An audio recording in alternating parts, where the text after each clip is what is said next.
வணக்கம். மாலை முரசு செய்திகள் தொலைக்காட்சியில் 50 முக்கிய செய்திகளை விரைவாகவும் துல்லியமாகவும் அரை மணியில் பார்க்கலாம். தமிழ்நாடு முதலமைச்சர் மு.க.ஸ்டாலின் தலைமையில் சற்று நேரத்தில் அமைச்சரவைக் கூட்டம் நடைபெறவுள்ளது. 2025ஆம் ஆண்டின் முதல் சட்டப்பேரவைக் கூட்டம் கடந்த ஜனவரி 6ஆம் தேதி ஆளுநர் உரையோடு தொடங்கியது. ஆனால் முதலில் தேசிய கீதத்தை பாடவில்லை என கூறி உரையை வாசிக்காமலேயே ஆளுநர் புறக்கணித்து சென்றார். பின்னர் சபாநாயகர் அப்பாவு ஆளுநர் உரையை தமிழில் வாசித்ததைத் தொடர்ந்து 11ஆம் தேதி வரை 5 நாட்கள் சட்டப்பேரவை கூட்டத்தொடர் நடைபெறவுள்ளது. இந்நிலையில் முதலமைச்சர் தலைமையில் தமிழக அமைச்சரவைக் கூட்டம் காலை 11 மணிக்கு நடைபெற உள்ளதால் அனைத்து அமைச்சர்களும் பங்கேற்க அழைப்பு விடுக்கப்பட்டுள்ளது.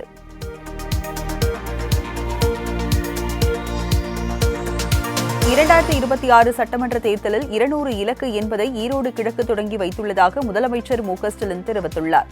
இதுகுறித்து அவர் தொண்டர்களுக்கு எழுதிய கடிதத்தில், பெரியார் மீது அவதூறுகளை அள்ளி வீசிய கைகூலிகளுக்கு டெபாசிட் பறிபோகும் வகையில் மக்கள் பாடம் புகட்டி இருக்கிறார்கள் எனவும், மக்களுக்குரிய திட்டங்களை நிறைவேற்றுவதற்கு திராவிட மாடல் அரசு ஒன்றியத்தை ஆளும் பாஜக அரசுடன் அன்றாடம் போராடி கொண்டிருப்பதாகவும் தெரிவித்துள்ளார். மேலும் சட்டத்தின் வழியே ஜனநாயகத்தை நிலைநாட்டுவதில் திமுக முன்னிலையில் இருக்கும் என்றும் அவர் குறிப்பிட்டுள்ளார்.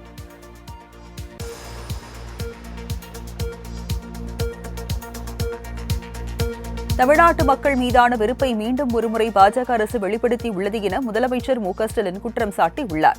இது தொடர்பாக தனது எக்ஸ் பக்க பதிவில், ஹிந்தி திணிப்பு மற்றும் மும்மொழி கொள்கையை நிராகரித்ததற்காக மத்திய அரசு வெளிப்படையாக மிரட்டல் விடுத்து தமிழக மாணவர்களுக்கான 2512 கோடியை பறித்து பிற மாநிலங்களுக்கு வழங்கியுள்ளது கண்டிக்கத்தக்கது என குறிப்பிட்டுள்ளார். அரசியல் பழிவாங்கும் நோக்கில் மத்திய அரசு தமிழக மாணவர்களின் கழுத்தை நெரிக்கும் அளவுக்கு இரக்கமற்ற செயலை செய்கிறது என்றும் பாஜகவை கடுமையாக சாடியுள்ளார்.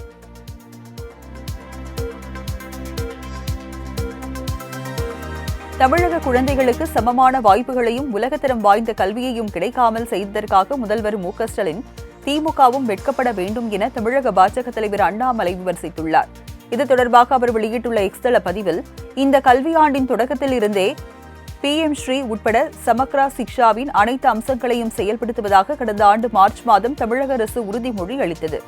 ஆனால் அந்த உறுதிமொழியை நிறைவேற்றினீர்களா என்றும், செயல்படுத்தாத ஒரு திட்டத்திற்கு மத்திய அரசு எவ்வாறு நிதி வழங்கும் என்று எதிர்பார்க்கிறீர்கள் எனவும் முதல்வர் ஸ்டாலினுக்கு அண்ணாமலை கேள்வி எழுப்பியுள்ளார்.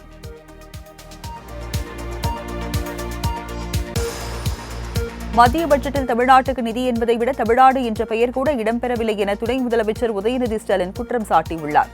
புதுக்கோட்டையில் நடைபெற்ற திருமண நிகழ்வு ஒன்றில் துணை முதலமைச்சர் உதயநிதி ஸ்டாலின் பங்கேற்றார். அப்போது பேசிய அவர், பாஜகவுக்கு வருகிற 2026 தேர்தலில் தகுந்த பாடம் புகட்டப்படும் என தெரிவித்தார்.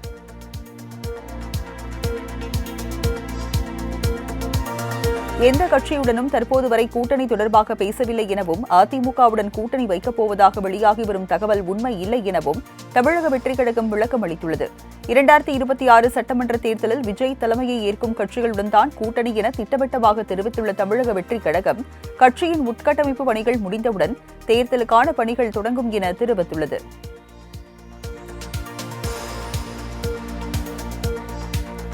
தன்னை யாராலும் அடிமைப்படுத்த முடியாது என அதிமுக பொதுச் செயலாளர் எடப்பாடி பழனிசாமி தெரிவித்துள்ளார். கோவை அன்னூரில் அத்திக்கடவு அவிநாசி திட்டம் தொடர்பாக விவசாயிகள் மற்றும் பொதுமக்கள் சார்பில் எடப்பாடி பழனிசாமிக்கு நன்றி தெரிவிக்கும் விழா நடைபெற்றது. இந்த விழாவிற்கு மாட்டு வண்டியில் வந்திறங்கிய EPSக்கு உற்சாக வரவேற்பு அளிக்கப்பட்டது. பின்னர் அத்திக்கடவு அவிநாசி கூட்டமைப்பு குழு சார்பில் அவருக்கு சீர்வரிசை வழங்கப்பட்டது. விழாவில் பேசிய EPS, அத்திக்கடவு அவிநாசி திட்டத்திற்கு திமுக அரசு எதுவும் செய்யவில்லை எனவும், ஆட்சி பொறுப்பேற்று 4 ஆண்டுகளுக்கு பின் திட்டத்தை தொடங்கி வைத்துள்ளதாகவும் தெரிவித்தார். மேலும் தன்னை யாராலும் பொருளாலோ பணத்தாலோ வாங்க முடியாது எனவும் அவர் திட்டவட்டமாக கூறினார்.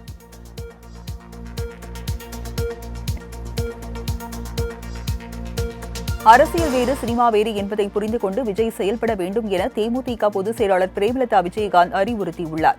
மதுரையில் தேமுதிகவின் தெற்கு மாவட்ட துணை செயலாளர் இல்ல திருமண விழாவில் கலந்து கொண்ட பின் பிரேமலதா விஜயகாந்த் செய்தியாளர்களுக்கு பேட்டியளித்தார். அப்போது பேசிய அவர், விஜய் நாளுக்கு நாள் சுவர் கொண்ட அறையில் அமர்ந்து கொண்டு அரசியல் செய்யாமல் வீதிக்கு வந்து மக்களை சந்திக்க வேண்டும் என கேட்டுக் கொண்டார்.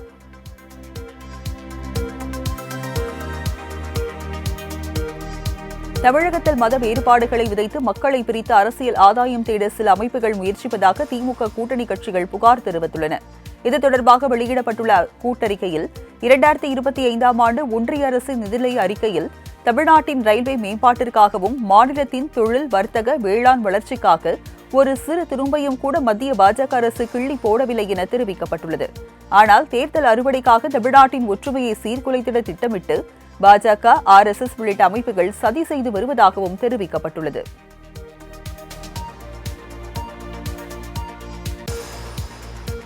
டெல்லி தேர்தலில் மக்களின் முடிவுக்கு மதிப்பு கொடுப்பதாக துணை முதலமைச்சர் உதயநிதி ஸ்டாலின் தெரிவித்துள்ளார். திருச்சியில் இந்தியாவின் மிகப்பெரிய பறவை பூங்காவை துணை முதலமைச்சர் உதயநிதி ஸ்டாலின் திறந்து வைத்தார். இதனைத் தொடர்ந்து பூங்காவில் உள்ள பறவைகளுக்கு உணவு அளித்தும் கையில் பிடித்தவாறு செல்ஃபி எடுத்தும் மகிழ்ந்தார். இதனைத் தொடர்ந்து செய்தியாளர்களை சந்தித்த அவர், இங்கு 40 வகையான வெளிநாட்டு பறவைகளுடன் பல்வேறு பொழுதுபோக்கு அம்சங்கள் இடம்பெற்று இருப்பதாக தெரிவித்தார்.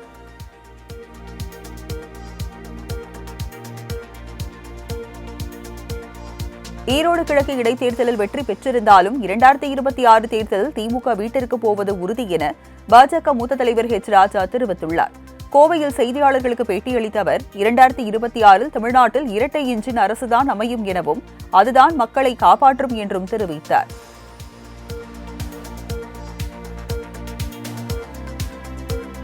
சாராயத்தை விற்று மதுப்பழக்கத்தை ஊக்குவிக்கும் முதலமைச்சர் போதை வேண்டாம் என விளம்பரங்களில் நடித்து அரசியல் ஆதாயம் தேடி வருவதாக பாமக தலைவர் அன்புமணி ராமதாஸ் விமர்சனம் செய்துள்ளார். தருமபுரி மாவட்டம் காரியமங்கலம் பகுதியில் உள்ள ஏரிகளுக்கு உபரி நீரை பாமக தலைவர் அன்புமணி ராமதாஸ் திறந்து வைத்தார். இதனைத் தொடர்ந்து செய்தியாளர்களுக்கு பேட்டியளித்த அவர், தமிழகத்தில் பரவலாக கிடைக்கும் போதைப் பொருட்களை பாலியல் கொடுமைகள் நடைபெற காரணம் என குற்றம் சாட்டியுள்ளார்.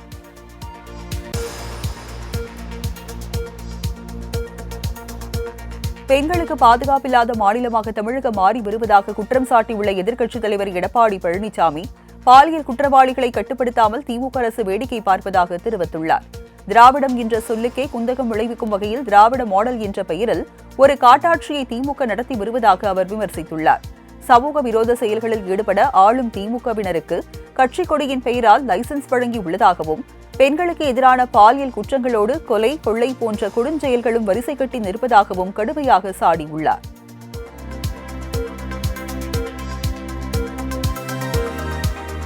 ஏற்காடு அரசு பள்ளியில் 10 மாணவிகளுக்கு பாலியல் கொடுமை நிகழ்ந்ததை சுட்டிக்காட்டியுள்ள பாமக நிறுவனர் ராமதாஸ், தமிழகத்தில் பெண்கள் பாதுகாப்பாக நடமாடும் நிலை எப்போது வரும் என கேள்வி எழுப்பியுள்ளார். இதுகுறித்து ட்விட்டரில் பதிவிட்டுள்ள அவர், ஏற்காடு அரசு மேல்நிலைப் பள்ளியில் 10 மற்றும் 12ஆம் வகுப்புகளில் பயிலும் 10 மாணவிகளை பாலியல் கொடுமை செய்ததாக வெளியாகியிருக்கும் செய்தி பெரும் அதிர்ச்சியும் வேதனையும் அளிப்பதாக தெரிவித்துள்ளார். அரசு பள்ளிகள் மாணவிகளுக்கு பாதுகாப்பற்ற இடங்களாக மாறி வருவது கண்டிக்கத்தக்கது என்றும் அவர் கண்டனம் தெரிவித்துள்ளார்.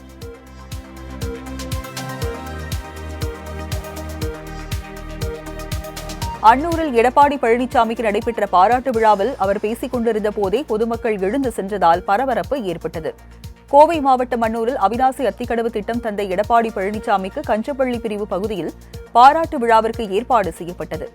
இந்த நிகழ்ச்சியில் கலந்து கொண்ட எடப்பாடி பழனிசாமி சிறப்புரை ஆற்றிக் கொண்டிருந்த போது திடீரென அங்கு கூடியிருந்த மக்கள் கலைந்து சென்றனர். எதற்காக கலைந்து சென்றனர் என தெரியாத நிலையில் ஒரு கட்டத்தில் பாதிக்கும் மேல் காலி நாற்காலிகளாக மாறியது.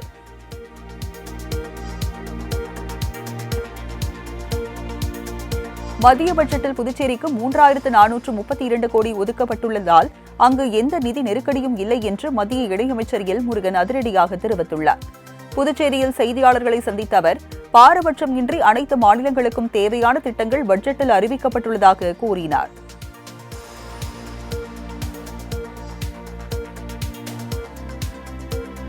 திருப்பரங்குன்றம் விவகாரத்தில் தமிழகத்தின் அமைதியை குலைக்க நினைக்கும் பாஜக உள்ளிட்ட சங் பரிவார் அமைப்பினரை இரும்புகரம் கொண்டு ஒடுக்க வேண்டும் என தமிழ்நாடு தௌஹீத் ஜமாத் மாநில பொதுச் செயலாளர் முஜிபுர் ரஹ்மான் தெரிவித்துள்ளார்.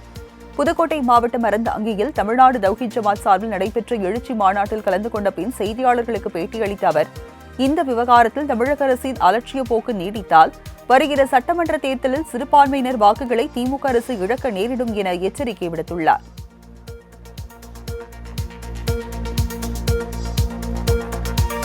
இயற்கை உரங்களை பயன்படுத்தி வேளாண் பொருட்களை உற்பத்தி செய்ய வேண்டும் என புதுச்சேரி முதலமைச்சர் ரங்கசாமி தெரிவித்துள்ளார்.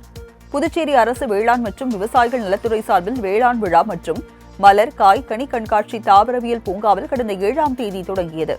இதனை துணைநிலை ஆளுநர் கைலாஷ்நாதன் துவக்கி வைத்தார். 3 நாட்கள் நடைபெற்ற கண்காட்சியின் நிறைவு மற்றும் பரிசளிப்பு விழா நேற்று நடைபெற்றது. இதில் கலந்து கொண்டு பேசிய புதுச்சேரி முதலமைச்சர் ரங்கசாமி பல்வேறு அறிவுரைகளை வழங்கினார்.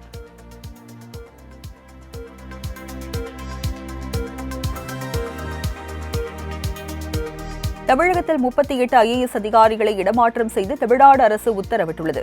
அதன்படி தற்போதைய கோவை மாவட்ட ஆட்சியராக உள்ள கிராந்திகுமார் பாடி மாற்றம் செய்யப்பட்டு புதிய ஆட்சியராக பவன்குமார் நியமிக்கப்பட்டுள்ளார். அதேபோல் தேனி மாவட்டத்தின் ஆட்சியராக ரஞ்சித் சிங் நியமனம் செய்யப்பட்டுள்ளார். கூட்டுறவு, உணவு மற்றும் நுகர்வோர் பாதுகாப்பு துறையில் அரசு கூடுதல் தலைமை செயலாளராக இருந்த ராதாகிருஷ்ணன் தமிழ்நாடு மின் பகிர்மான கழக தலைவர் மற்றும் மேலாண்மை இயக்குநராக பணியிட மாற்றம் செய்யப்பட்டுள்ளார்.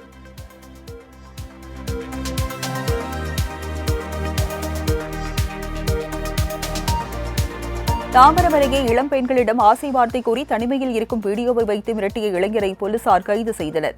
சென்னை தாம்பரம் அடுத்த செம்பாக்கம் பகுதியைச் சேர்ந்த தமிழரசன் தனியார் சட்டக்கல்லூரியில் இறுதி ஆண்டு படித்து வருகிறார். இவர் பாஜக செங்கல்பட்டு வடக்கு மாவட்ட இளைஞர் அணி செயலாளராகவும் இருந்து வருகிறார். இந்த நிலையில் பெண் ஒருவரை கடந்த 6 ஆண்டு காலம் காதலித்து வருவதாக கூறி 30 லட்சம் ரூபாய் பணத்தையும் 15 சவரன் தங்க நகைகளையும் கொள்ளையடித்து அப்பெண்ணிடம் தனிமையில் இருக்கும் வீடியோவை வைத்து மிரட்டியுள்ளார். இதனையடுத்து வழக்கு பதிவு செய்த போலீசார் தமிழரசனை நீதிமன்றத்தில் ஆஜர்படுத்தி சிறையில் அடைத்தனர்.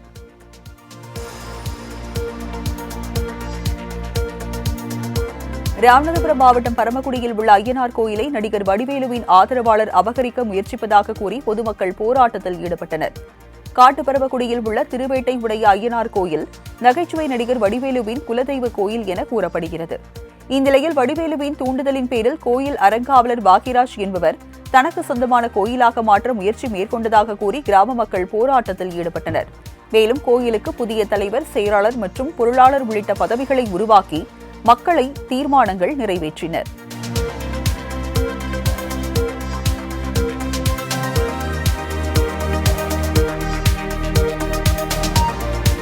ராமநாதபுரம் மாவட்டம் பரமக்குடியில் உள்ள நகைச்சுவை நடிகர் வடிவேலுவின் குடும்ப கோயில் பிரச்சினை தொடர்பாக மாவட்ட ஆட்சியரிடம் மனு அளிக்கப்பட்டுள்ளது.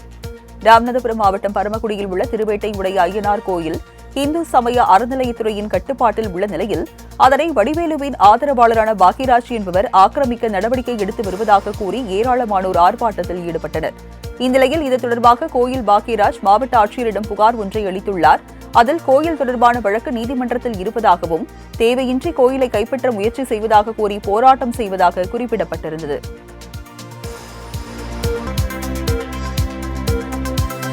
திருப்பதி ஏழுமலையான் கோயிலில் பக்தர்களுக்கு வழங்கப்பட்ட லட்டுகளில் பயன்படுத்தப்பட்ட நெய்யில் விலங்குகளின் கொழுப்பு கலப்படம் செய்த விவகாரம் நாடு முழுவதும் பெரும் பரபரப்பை ஏற்படுத்தியது.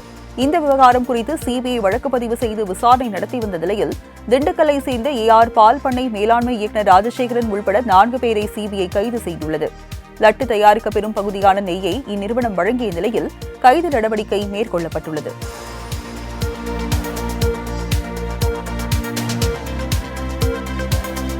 மூன்று நாள் பயணமாக இன்று பிரான்ஸ் செல்லும் பிரதமர் நரேந்திர மோடி VVIP உச்சி மாநாடு இரவு விருந்தில் கலந்து கொள்கிறார். நாளை காலை செயற்கை நுண்ணறிவு செயல் உச்சி மாநாட்டிற்கு திட்டமிடப்பட்டுள்ளது. இந்த மாநாட்டிற்கு அதிபர் மக்ரனும் பிரதமர் மோடியும் தலைமை தாங்குகின்றனர். இதன் மூலம் இந்தியா பிரான்ஸ் இடையேயான மக்கள் தொடர்பை அதிகரிப்பது தொடர்பாக கவனம் செலுத்தப்படும் என்றும் 2030ஆம் ஆண்டிற்குள் பிரான்சில் 30,000 இந்திய மாணவர்கள் படிப்பார்கள் என்றும் இரு நாட்டு தூதரக வட்டாரங்கள் தெரிவித்துள்ளன.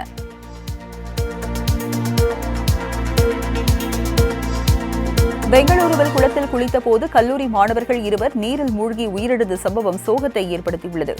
பெங்களூரு பொம்மனஹள்ளி கரோபாவி பகுதியைச் சேர்ந்த தீபு மற்றும் யோகேஸ்வரன் ஆகிய இருவரும் பன்னேர்கட்டா பகுதியில் உள்ள குளத்தில் நண்பர்களுடன் சேர்ந்து குளித்துள்ளனர். அப்போது ஆழமான பகுதிக்கு சென்ற யோகேஸ்வரன் நீரில் மூழ்க தொடங்கியுள்ளார்.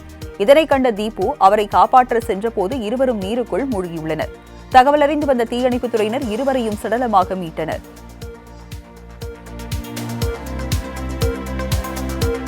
தெலங்கானா மாநிலம் காகத்தியா பல்கலைக்கழக உணவு விடுதியில் மாணவர்களிடையே மோதல் ஏற்பட்டதால் பரபரப்பு ஏற்பட்டது.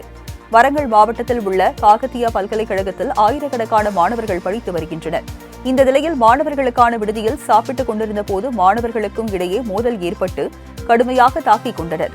இது தொடர்பாக வழக்கு பதிவு செய்த போலீசார் விசாரணை நடத்தி வருகின்றனர்.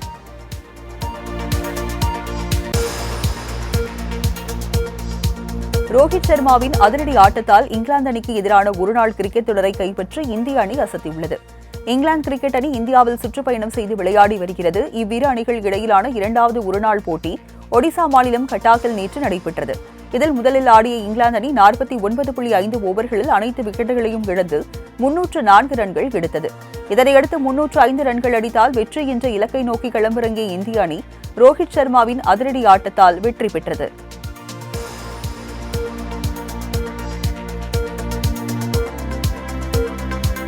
சென்னை ஓபன் ஏடிபி சேலஞ்சர்ஸ் கோப்பையை பிரான்ஸ் வீரர் கிரியன் ஜகட் வென்றார். சென்னை நுங்கம்பாக்கம் டென்னிஸ் மைதானத்தில் நடைபெற்ற இந்த போட்டியில் இந்தியா, செக் குடியரசு, தென்னாப்பிரிக்கா உள்ளிட்ட 14 நாடுகளைச் சேர்ந்த வீரர்கள் பங்கேற்றனர்.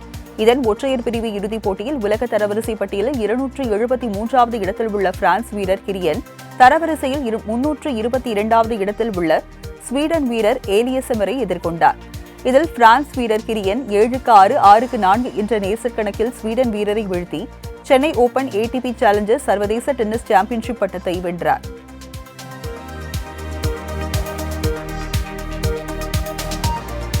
பேட்மிண்டன் ஆசிய கலப்பு அணி சாம்பியன்ஷிப் தொடரில் இருந்து PV சிந்து விலகியுள்ளார்.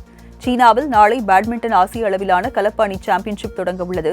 இத்தொடரில் இந்தியாவின் முன்னணி வீராங்கனை PV சிந்து விளையாட இருந்த நிலையில் அவர் போட்டியிலிருந்து விலகியுள்ளார். தொடை தசை நார் பகுதியில் ஏற்பட்ட காயம் காரணமாக இத்தொடரில் இருந்து விலகியுள்ளதாக தெரிவிக்கப்பட்டுள்ளது.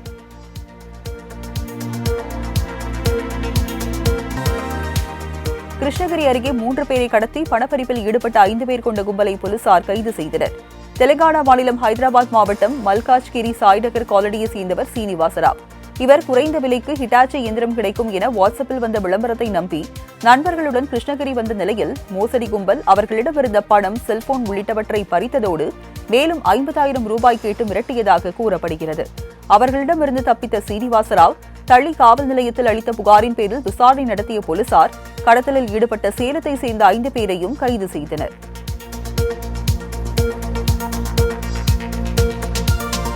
திருப்பத்தூர் அருகே லட்டு தருவதாக கூறி 9 வயது சிறுமியிடம் பாலியல் சீண்டலில் ஈடுபட்ட முதியவர் கைது செய்யப்பட்டார். மாடப்பள்ளி சமத்துவபுரம் பகுதியைச் சேர்ந்த சண்முகம் என்பவர் சிறுமியிடம் லட்டு தருவதாக கூறி வீட்டிற்குள் அழைத்து சென்று பாலியல் சீண்டலில் ஈடுபட்டுள்ளார். இதுகுறித்த புகாரின் பேரில் போலீசார் போக்சோ சட்டத்தின் கீழ் சண்முகத்தை கைது செய்து சிறையில் அடைத்தனர்.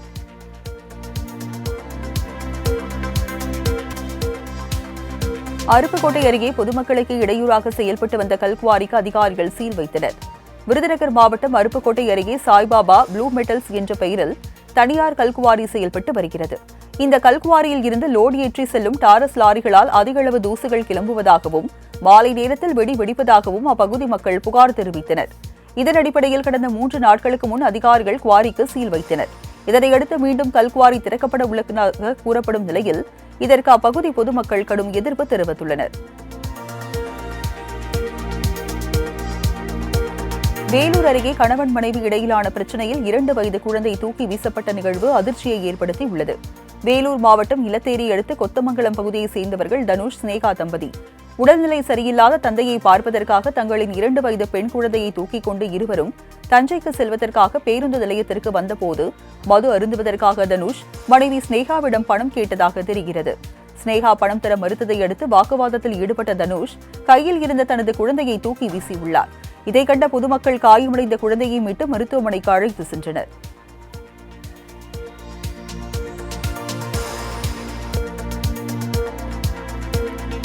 சேலம் மாவட்டம் சங்ககிரி அருகே பல ஆண்டுகள் பயன்படுத்திய வழியை ஆக்கிரமித்து அராஜகம் செய்யும் தனிநபர் மீது நடவடிக்கை எடுக்க வேண்டும் என அப்பகுதி மக்கள் கோரிக்கை வைத்துள்ளனர்.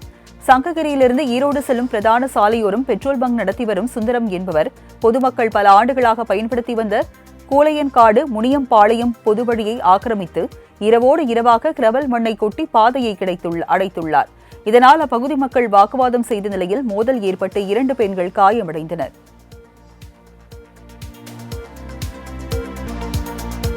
பாத யாத்திரை வரும் பக்தர்களின் வசதிக்கேற்ப பழனியில் 300 சிறப்பு பேருந்துகள் இயக்கப்பட்டுள்ளது. அறுபடை வீடுகளில் 3ஆம் படை வீடான பழனி தண்டாயுதபாணி சுவாமி கோவிலில் தைப்பூச திருவிழா கொடியேற்றத்துடன் தொடங்கி நடைபெற்று வருகிறது. இதையொட்டி தமிழகத்தில் பல்வேறு மாவட்டங்களில் இருந்தும் லட்சக்கணக்கான பக்தர்கள் பாத யாத்திரையாக பழனிக்கு வருகை தந்த வண்ணம் உள்ளனர். இந்நிலையில் பழனியில் 3 இடங்களில் தற்காலிக பேருந்து நிலையங்கள் அமைக்கப்பட்டுள்ளன. இன்று முதல் சிறப்பு ரயில்கள் இயக்கப்படும் என தெரிவிக்கப்பட்டுள்ளது.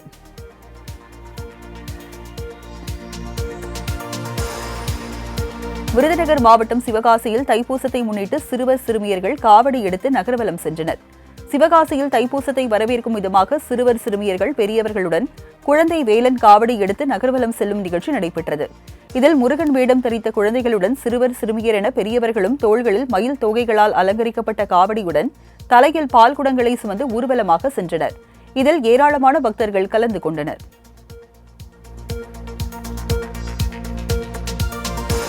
நெல்லை மாவட்டம் இடிந்தகரையில் புனித லூர்து அன்னை ஆலய திருவிழாவை முன்னிட்டு நடத்தப்பட்ட பாய்மர படகு போட்டியை பொதுமக்கள் ஆர்வமுடன் கண்டுகளித்தனர். இதில் 12 நாட்டுப் படகுகளில் படகு ஒன்றிற்கு 10 வீரர்கள் வீதம் 120 வீரர்கள் கலந்து கொண்டனர். கோவளத்திலிருந்து இடிந்தகரை வரை சுமார் 27 கிலோமீட்டர் தொலைவிற்கு நடத்தப்பட்ட இப்போட்டியில் வெற்றி பெற முனைப்புடன் சீறிப்பாய்ந்த படகுகளை பொதுமக்கள் மிகுந்த ஆரவாரத்துடன் கண்டுகளித்தனர். இறுதியில் வெற்றி பெற்ற வீரர்களுக்கு ரொக்கப்பரிசு வழங்கப்பட்டது.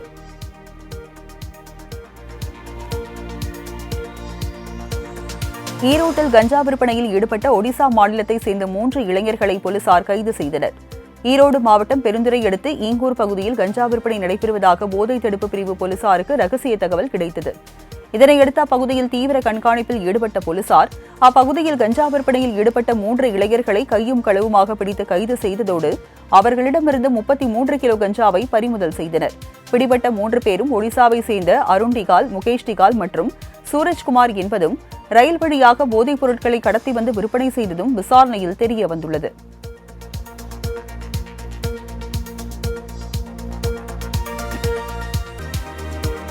சென்னை விமான நிலையத்தில் சூப்பர் ஸ்டார் ரஜினிகாந்த் நடிக்கும் கூலி படத்தின் காட்சிகள் படமாக்கப்பட்டன.